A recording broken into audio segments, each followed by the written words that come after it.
My name is Suhein Beck, and I am a CEO founder of Elaj. And I also am a speaker that empowers leaders into elevating their leadership style and their cultural organization through a much higher code of honor. You're watching Success, Motivation, and Inspiration, where we share interviews with incredible leaders who are crushing it in life and business. Hey, welcome back to Success, Motivation, and Inspiration. We've got Suhein Beck on the show. Thanks for having me, Curtis. You've worked with all kinds of different businesses, different sizes, organizations. Tell me about how you tie in your background and the honor and ethics and integrity into coaching these companies. Okay, well, that goes back 7,000, 8,000 years. I am a direct descendant of the Circassians, and we are basically a nation that was genocided, exiled 1864 from our indigenous homeland of the Caucasus. And that is located between the Black Sea, the Caspian Sea, south of Russia, north of Turkey. So there's that one mountain ridge of the Caucasus Mountains, and that is what I claim as my heritage point. We were very well known as being the warriors, the Narts, and the Amazons. So you know how the mythological Wonder Woman and the Amazon series of the women that were just over the top savage beasts, warriors. Hello. Curtis, be very afraid. In fact, the word berserk comes from our Circassian language, and that is kind of our preparatory martial arts before we go into war. We go into a stage of berserk level of zoned, focused, rage, warrior mentality. So I think like in New Zealand, they also have something that's similar to that as well. So what we bring and what we are known for is our courage, our unfailing ability to just keep going. So just to put it in perspective, there has been a war with Ukraine and Russia for about 3 years. Okay. They have had the support from the outside Western world. We fought Russia for 101 years with no help from any outside source whatsoever. Our food, our agriculture, our weapons, everything was self-sustained for 101 years from 1763 to 1864. So, Curtis, tell me, what kind of people, describe to me the culture of that kind of people. What would you say about them? I know a big thing about your culture is the honor and integrity, but also somebody that's willing to fight for 101 years, I don't think I'd want to mess with you. Yeah, so that is definitely the situation. We are definitely known for being a warrior nation. We are not known for any architecture. Our cuisine is good, but not anything spectacular. So we have amazing art, beautiful dances. If you look up Circassian, Circassian, if you look that up in terms of Instagram or, anything, you will see the most exquisite dances.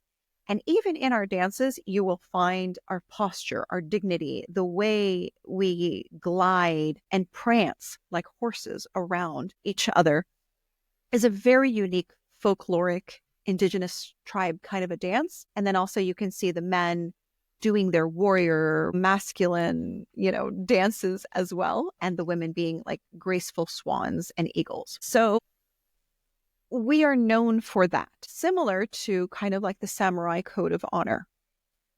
So what I am doing now as a speaker, I'm taking all of my experience, 15 years of being in corporate, property management, real estate. And then I was an entrepreneur launching Elaj, a skincare product that is medicinal. And within 5 years, I got it FDA-approved as an over-the-counter medication to help with eczema, psoriasis, and whatnot. And that was my grandfather's formula. He was a surgeon, and he was a surgeon for the Ottoman Empire Army, and he basically created a product for wound care for soldiers that were out in the field that couldn't get back to get medical care so that their wounds wouldn't get infected and burns and cuts and gashes. And that formula in Elaj naturally is coming from your Yes. grandfather's original recipe. Yeah. So he created this for the soldiers. And so I launched that in 2008 when the real estate economy crashed and knew nothing about manufacturing, knew nothing about the industry whatsoever. And in fact, I had no idea of anything with eczema or psoriasis. I didn't even know how to spell them. And so within 5 years, I had done so much research and the customers completely supported me in doing this. Like they were the ones that were constantly after me. They're like, how come you haven't gone on Shark Tank yet? Why are you, da, da, da, da. And I'm like, I don't do well. Like I'm really not spirited and entrepreneur like others are. I am a But now writer. you're speaking at major events and with companies and stuff. When we were talking earlier, you said your typical audience when you're helping culture, or when you're helping coach these organizations with culture and organizational leadership, you're speaking to audiences of 500 plus typically, right? Yes. Well, that's leadership. That's intuitively for me. That like it's so natural. It's the Circassian in me. I'm a warrior. It's the survivalism in me. So whatever I'm doing, I'm going to apply my code of honor. So that's where that's at. It's not that I am, and, forgive me, I used to have a very negative aspect of looking at business as material and whatnot. And once I shifted that and realized, no, I am offering something extraordinary that is needed.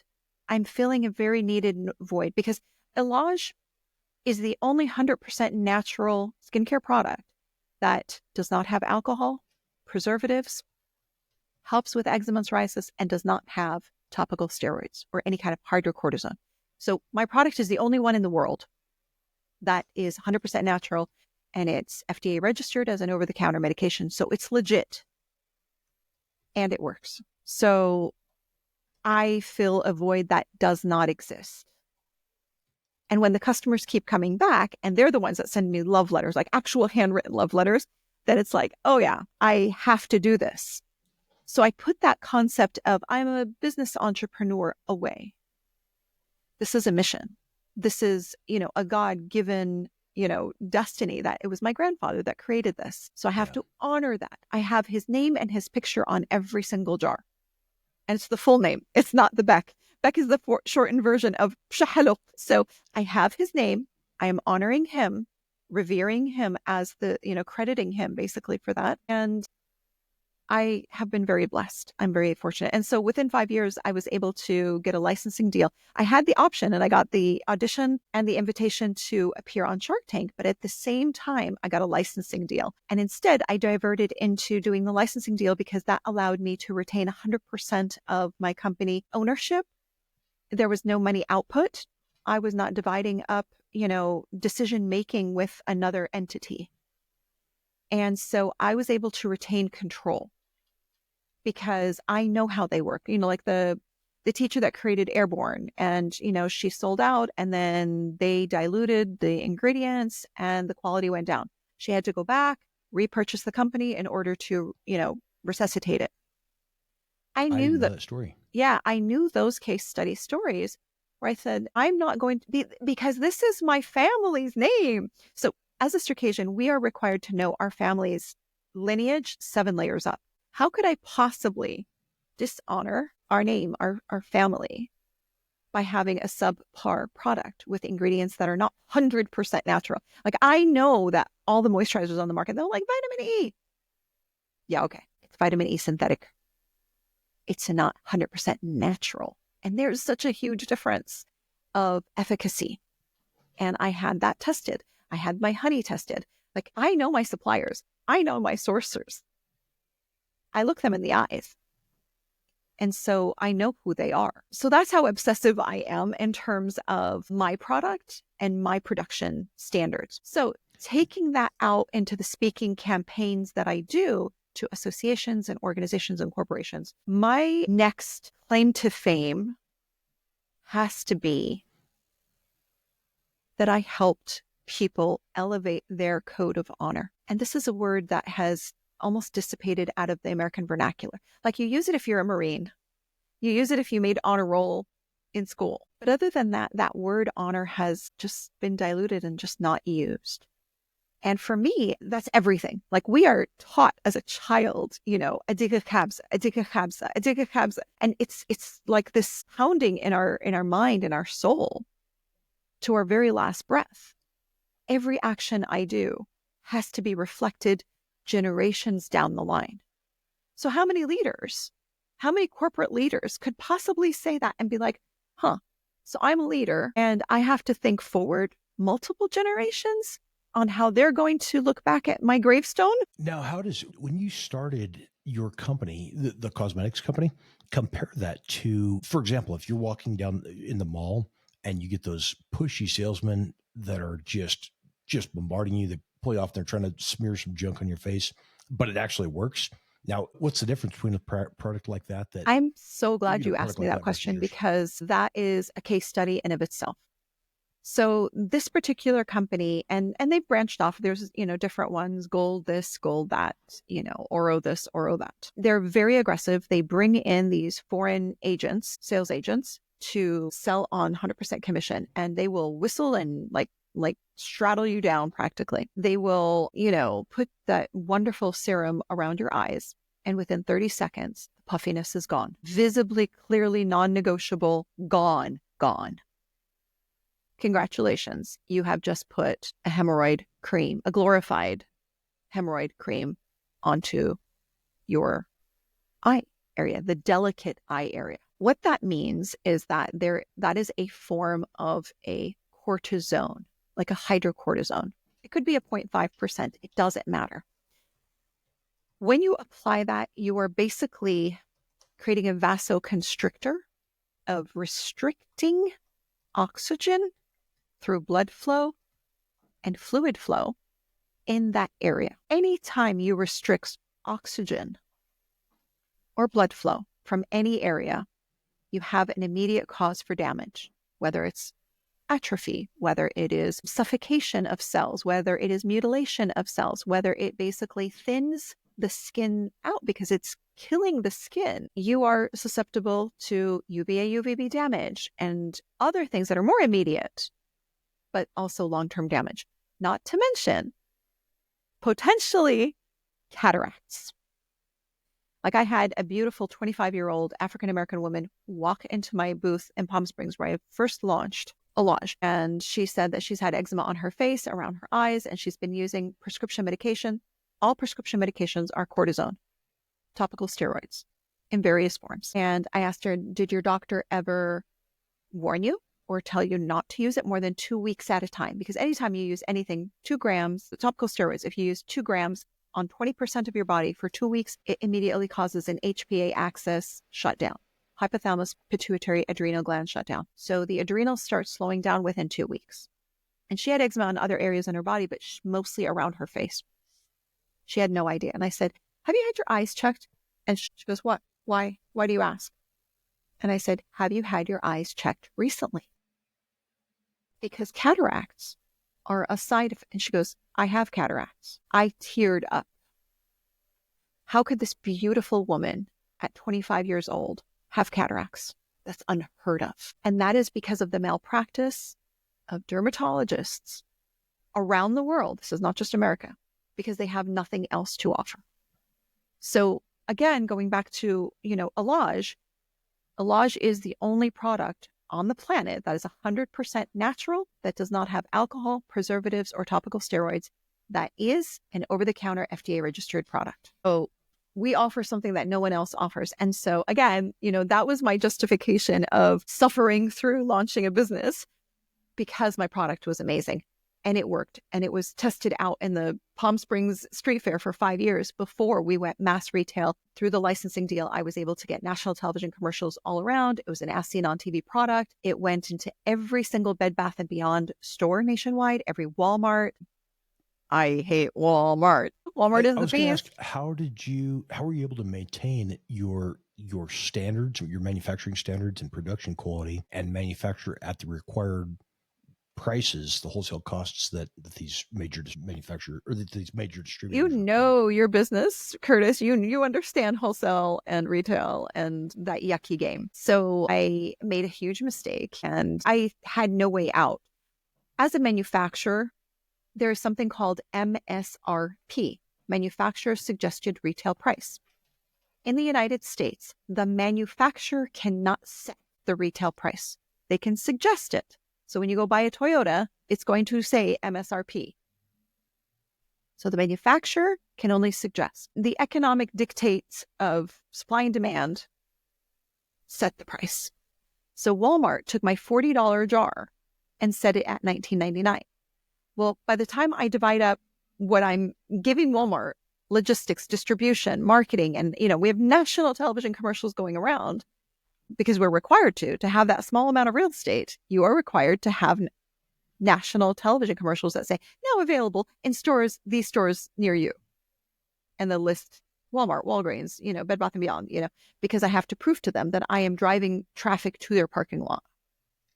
Well, when I signed the licensing deal, I didn't specifically know that.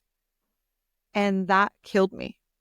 Like, that literally killed me. And it took everything I had to be able to pull out of that after manufacturing hundreds, thousands of units. Like, we almost did 300,000 jars in one batch. Our first distribution to the retail, we did 300,000, like 275 to 300,000.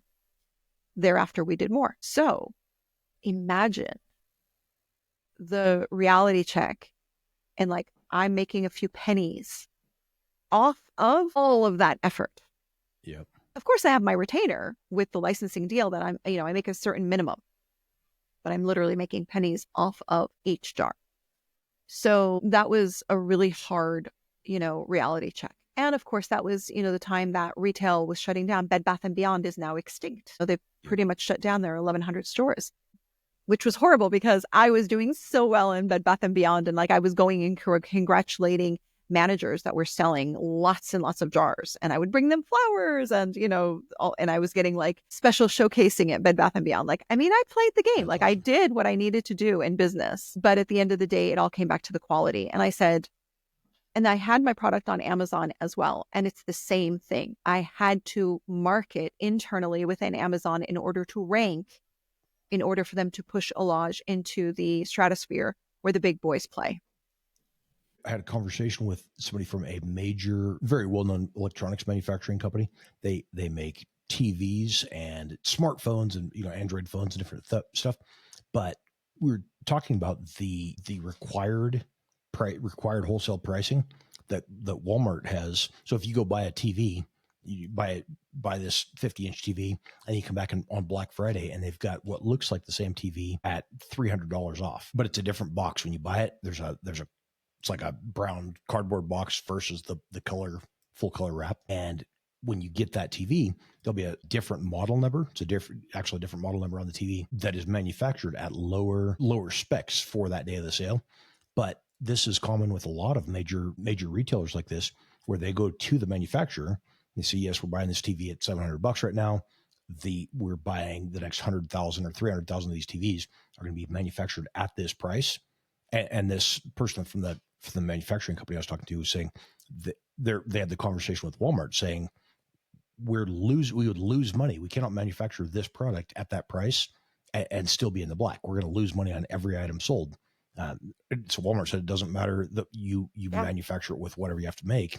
So they put in lower quality, basically higher tolerance resistors, lower quality specs for this batch. What kept you from?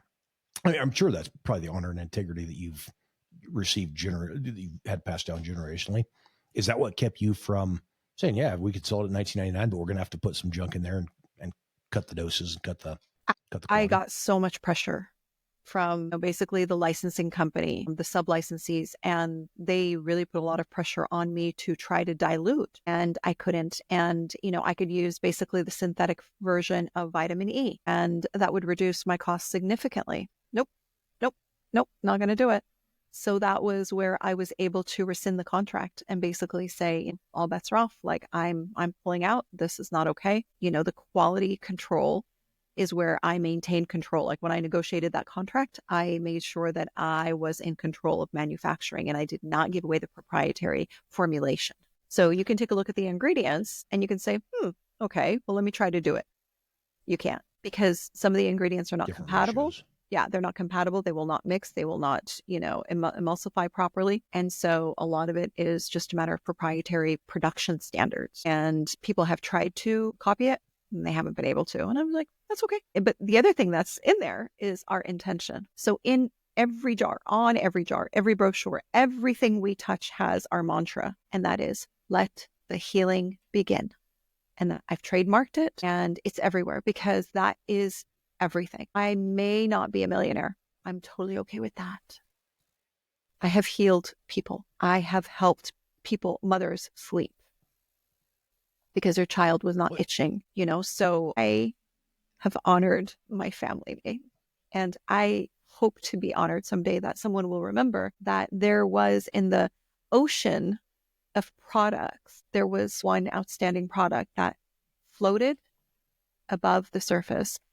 And that was Elaj, and that was Suhein Beck. And it was, with her grandfather's name, Dr. Muhammad Ali Bshahaluk, So yes, it's important. And so that's what I'm trying to do is I'm trying to wage a war against my enemy. And my enemy is named CYA. That's his initials. Do you know what CYA stands for, Curtis? I do. We can't say it on Amazon Fire TV, though. Okay. Cover your assets. There you go. There you go. So cover your assets. And that, to me, is what's holding America back. I really feel that if we were to elevate that concept of CYA to, no, we have a code of honor. So because, the way corporations are, you have a policy procedures manual, you have a code of ethics. Those are your bare minimum standards. You have to comply by that code of ethics. That code of ethics is your bare minimum. Yo, America, what's up, yo? That is not who you are. Yeah. My America rises above that and goes into a level of production and dignity and integrity and nobility. That is what I am promoting. That is what I am sizzling out there on my speaker sizzle reel, is that and it's hard because, if as a speaker, how do I promote that, Curtis? How do I go to a corporation and say, yeah, I speak about code of honor? And they're like, are you the morale police? And I'm like, I can't even be the fashion police at this point. Certainly not. Well, and a couple of things on that is when being hired as a speaker, for example, you hear I stumble, triple over my words and stuff after the brain cancer.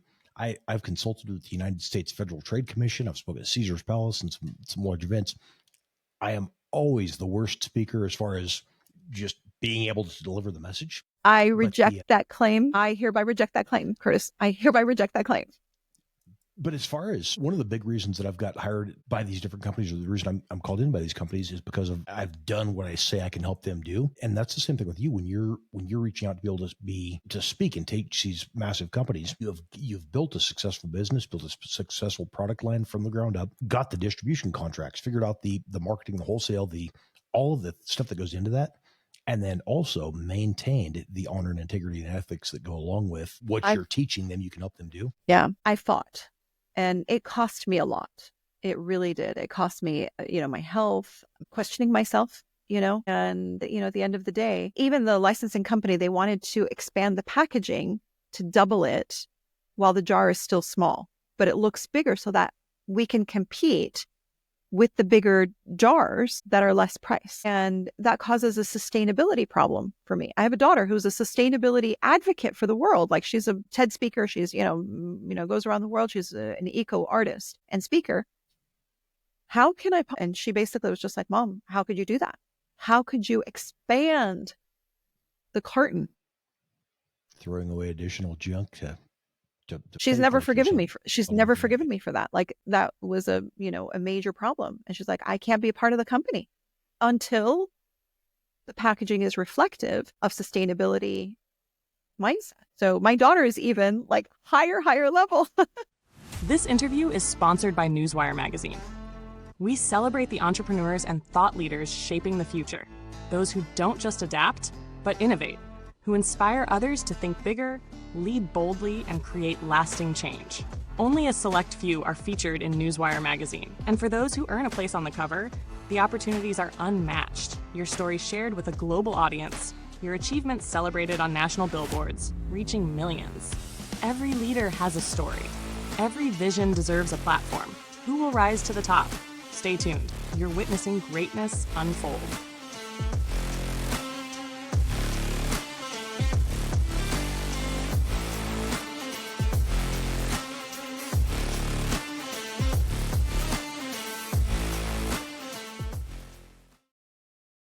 Hey, welcome back to Success, Motivation, and Inspiration. I was going to ask you a couple of things about how you're helping these businesses or major corporations integrate honor and integrity into their leadership.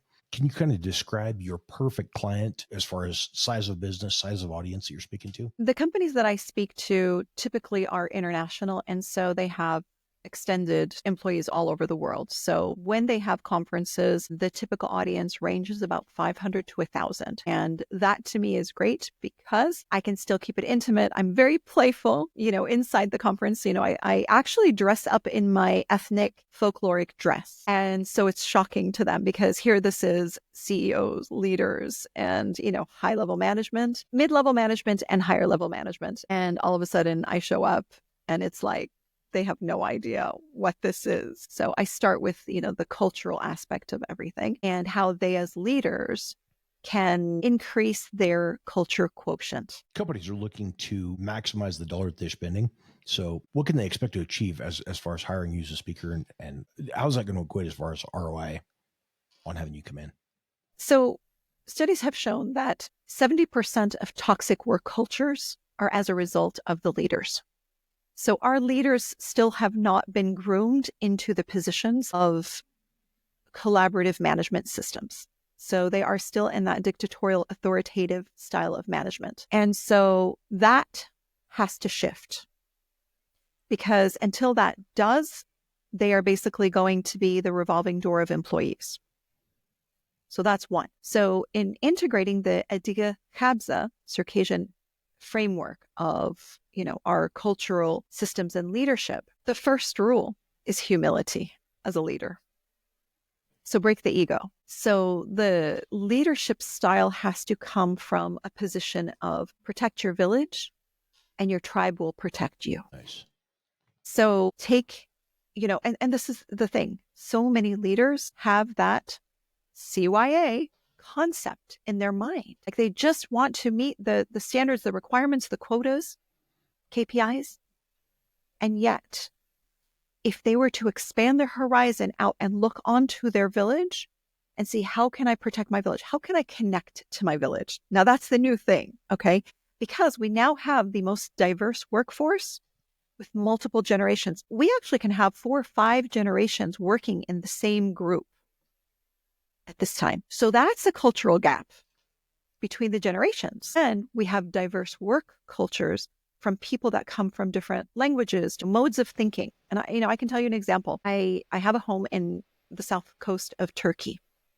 So my goal is to have one home in Spain on the Mediterranean and one house. So on one house on the western side of the Mediterranean, one house on the eastern side of the Mediterranean. That's how culturally sensitive I am. I want both. So I lived in Turkey for about 2.5 years, and that's where I learned that language. And I realized that their logic systems are so different.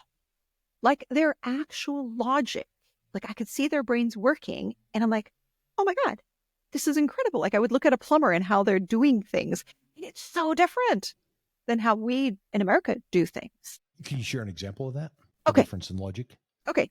Here's the thing. This blew my mind. Okay. They're traffic lights. The yellow light is the warning. So if you're going and it's green, you get a yellow light to warn you.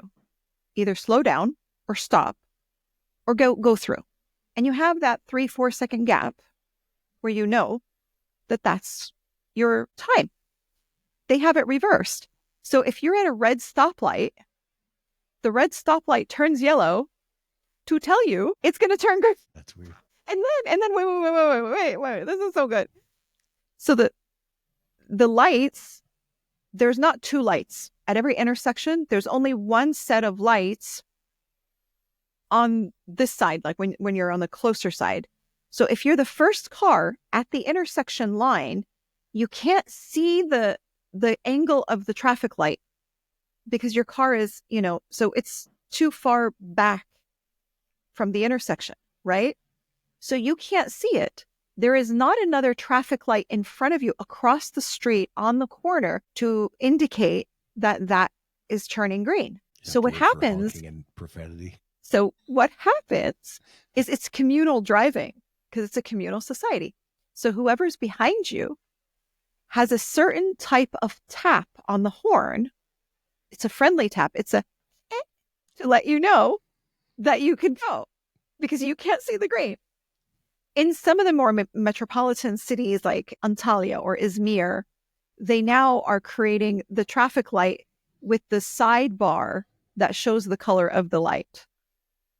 So I could just look and there's a sidebar down the pole that shows that. So for me, that was, fascinating. So that's like one of my favorite examples of logic being completely different. So that's what I love doing, is I love helping leaders here in America understand the perspective of how other cultures see inwards onto Americans. And that gives them the perspective. So, I'm known as the culture cultivator because I cultivate perspectives. I shift perspectives for them.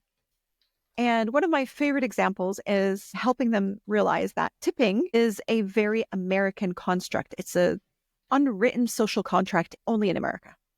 For the majority of the rest of the world, like in Japan, you would offend the restaurant owner if you tip, because it's as if for them, what? You don't think that I'm taking care of my employees, who I consider as my family, their extended tribe? They look at Americans as capitalistic exploitation of their employees. They're paying purposely. They don't understand this concept. So you purposely lower the wages of your employees to exploit them and dehumanize, to grovel for a tip, to compensate for their wages. That's how insulting that is. And so when our leaders in the United States, and this is, up until COVID and through COVID, about 60% of Americans do not have passports. So that means 60% have not traveled outside of the continental US border, and Hawaii and Puerto Rico.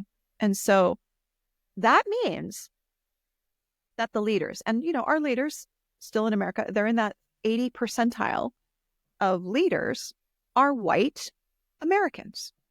So 80% of the leaders of corporate associations, nonprofits, organizations, yada, yada, 80% of leaders today, of those 80%, 60% have not traveled outside.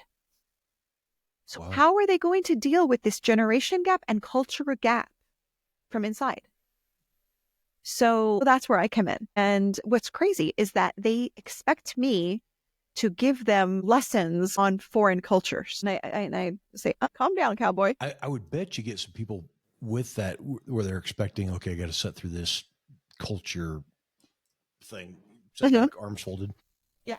But as a business owner, especially larger companies, saying, wow, this is how we are being viewed as a entire culture. If we can shift this in our company, businesses care about revenue, care about profit margin, care about the margins. So if they can see that it's not just some foo-foo EEOC type of thing they've got to set through, yeah. But this can actually impact our financial situation here with the company.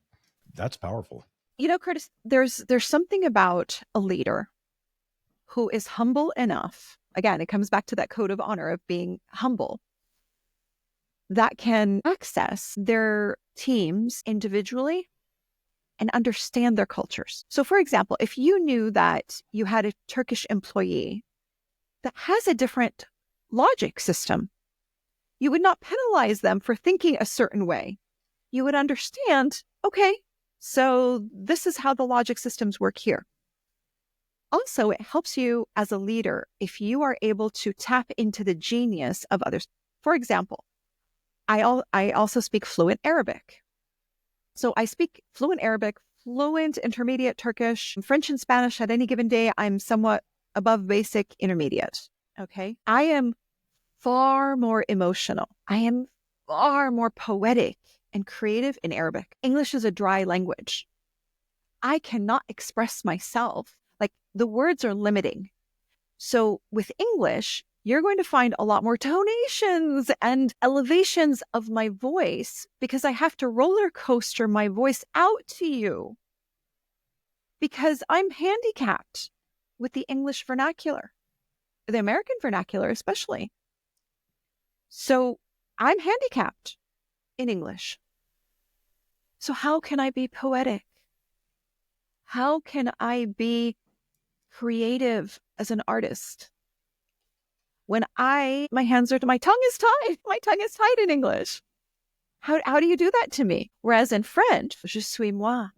I am so feminine in French. So my ability to tap into my feminine spirit is definitely there in French. Whereas in Spanish, I have the confidence to just, be real and just, it's so beautiful. Like I'm telling you, I love that capacity of being able to switch into the different cultures and psychologies and sociologies of others. So that's what helps give me that connectability with others. Say connectability. Like that's, again, it's, my handicap in English is I cannot express to you. So I have to make it up with my la la la tones of voice. So you're going to have to edit a lot of my, ups and downs in this podcast episode. No, I think this is great. Can you give us a final thought or final insight for somebody who's watching this right now? Cut the CYA. Cut the CYA. Elevate yourself to a code of honor that is unmatched by anyone. All you have to do is if you increase that code of honor, automatically your culture is going to respect you. Your team. They want someone that is purposeful and that is magnanimous, that is capable of leading them and that they can respect. I said this at my daughter's wedding. Love is overrated. In a marriage, the one common denominator that has to stay constant is respect. So by being someone worthy of that gravitas, and gravitas is another sexy word in English that I love, and it exemplifies that whole concept of the code of honor. The philosopher Marcus Aurelius was fascinated with that word gravitas, like that concept of, a leader that is wise. You could be a smart leader. I get it. You're technically competent. You are technically capable of meeting your KPIs and sales quotas. Sexy. But you know what's really sexy? Is code of honor. That's who I want to be the father of my 27 children. I'm kidding. I'm a grandma. I'm done. I bet you didn't expect that as a concluding statement. That was an audio clip that we could use, but it's probably not going to draw the customer base that we're looking for in this interview. Get some old weirdos sending you messages on your website. But that code of honor is really what we're lacking on every landscape, whether it's political or social or economic, and the corporates, churches, organization, everything. Code of honor. And let's fight CYA. That's the enemy. Thank you so much for being a guest today. This is just absolutely awesome conversation here. Thank you. It was an honor. Thanks for watching Success, Motivation, and Inspiration. This episode was designed to help you level up. See you next time.